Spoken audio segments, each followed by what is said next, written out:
திருப்பதி ஏழுமலையான் கோவிலில் நடிகை ஸ்ரேயா சாமி தரிசனம். பிரபல நடிகை ஸ்ரேயா இன்று திருப்பதி ஏழுமலையான் கோவிலில் வழிபட்டார்.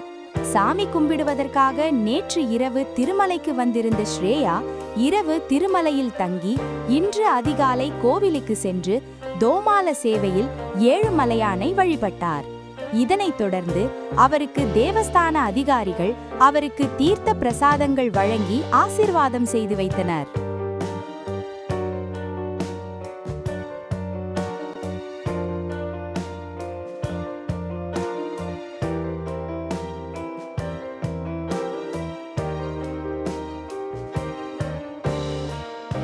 இது போன்ற காணொளிகளை காண்பதற்கு எங்களது சேனலின் பெல் பட்டனை அழுத்தி சப்ஸ்கிரைப் செய்து எங்களுடன் இணைந்திருங்கள். மேலும் காணொளியை மற்றவர்களுக்கும் பகிருங்கள். எங்கள் சேனலை சப்ஸ்கிரைப் செய்துள்ளவர்களுக்கு எங்களது நன்றி.